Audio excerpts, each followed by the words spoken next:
ನಮಸ್ಕಾರ ಎಲ್ಲರಿಗೂ. ಆ, ಒಂದು ಖುಷಿ ವಿಷಯನೇ ಅಂತ ಹೇಳ್ಬೋದು.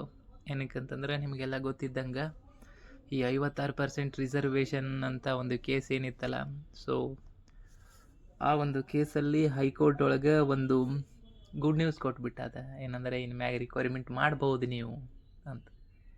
ಆದ್ರೆ ಇದೇನು 56% ಇತ್ತಲ್ಲ, ಅದ್ರ ಮ್ಯಾಗ ರಿಕ್ವೈರ್ಮೆಂಟ್ ಮಾಡಂಗಿದ್ರೆ 50% ಮ್ಯಾಗ ನೀವು ರಿಕ್ವೈರ್ಮೆಂಟ್ ಮಾಡಬಹುದು, ಹೊಸ ನೇಮಕಾತಿಗಳನ್ನು ಮಾಡ್ಕೋಬಹುದು, ಎಲ್ಲ ಅಧಿಸೂಚನೆಗಳನ್ನು ಹೊರಡಿಸಬಹುದು ಅಂತಂದು ಹೇಳೈತಿ. ಎಲ್ಲ ಹೈಕೋರ್ಟಿಂದ ಏನು ನಿನ್ನೆ ಆಗಿತ್ತಲ್ಲ, ಎಲ್ಲ ವಿದ್ಯಾರ್ಥಿಗಳ ಪರವಾಗಿನೇ ಬಂದದ.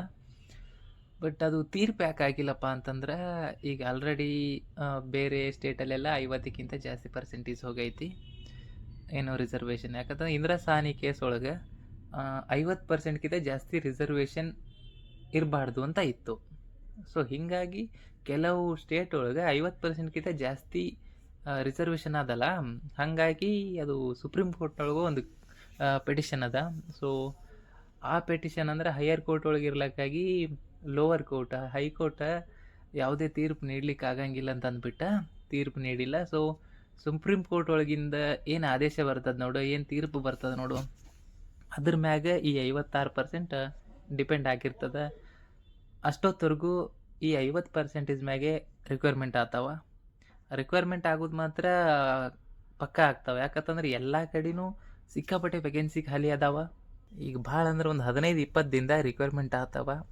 ರಿಕ್ವೈರ್ಮೆಂಟ್ ಆದ ಮ್ಯಾಗ ನಿಮಗೆ ಎಕ್ಸಾಮ್ಗೆ 6 ತಿಂಗಳ ಒಂದೊಂದು ವರ್ಷಗಟ್ಟಲೆ ಹೋಗಂಗಿಲ್ಲ. ಭಾಳ ಜಲ್ದಿನೇ ಎಕ್ಸಾಮ್ ಕರೀತಾರೆ, ಭಾಳ ಜಲ್ದಿನೇ ಅಪಾಯಿಂಟ್ ಮಾಡ್ಕೋತಾರೆ. ಯಾಕಂದ್ರೆ ವೇಕೆನ್ಸಿ ಖಾಲಿ ಇದ್ದ ಸಲುವಾಗಿ ಕೆಲಸ ಆಗಲ್ಲಾಗ್ಯಾವ ಗೌರ್ಮೆಂಟ್ ಆಫೀಸ್ಗಳ್ದಾಗ.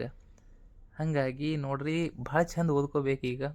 ಯಾಕಂದ್ರೆ ಈ ರಿಕ್ವೈರ್ಮೆಂಟ್ ಒಂಥರ ಬಲ್ಕ್ ಕೈ ಬಂದಂಗೆ ಬರ್ತಿರ್ತದೆ ನೋಡ್ರಿ. ಒಟ್ಟು ಚಾನ್ಸ್ ಮಿಸ್ ಮಾಡ್ಕೊಂಡ್ರೆ ಇನ್ನೊಂದು ಸಲ ಸಿಗಂಗೆ ಇಲ್ಲ ಅಂದಂಗೆ ವಿಚಾರ ಮಾಡಿ ಓದ್ರಿ. ಯಾಕಂತಂದ್ರೆ ಸಿಕ್ಕಾಪಟ್ಟಿ ರಿಕ್ವೈರ್ಮೆಂಟ್ ಖಾಲಿ ಅದಾವು, ಒಮ್ಮೆ ಆಗ್ತಾವ. ಇನ್ನು ಭಾಳ ಅಂದರೂ 1 ತಿಂಗಳು ಹೋಗಲ್ಲಿದು ರಿಕ್ವೈರ್ಮೆಂಟ್ ಆಗ್ಲಿಕ್ಕೆ. ಸುಮಾರು ಎಲ್ಲ ಕಡೆನೂ ರೆಡಿ ಮಾಡ್ಕೊಂಡು ಇಟ್ಕೊಂಡು ಕೂತಾರೆ. ಈಗ ಜಸ್ಟ್ ಆದೇಶ ಆದ್ರೆ ನಾವು ನೋಟಿಫಿಕೇಶನ್ ಹೊಡೆಸೇ ಬಿಡ್ಬೇಕಂತೇಳಿ. ನಮ್ಮ ಕೋರ್ಟ್ ಲೆಕ್ಕ ತೊಗೊಳೋದಾದ್ರೆ ಎಲ್ಲ ಕೋರ್ಟ್ನಾಗೂ ಮ್ಯಾಕ್ಸಿಮಮ್ ಆಗಿ ಕೋರ್ಟ್ ಒಳಗೆ ರಿಕ್ವೈರ್ಮೆಂಟ್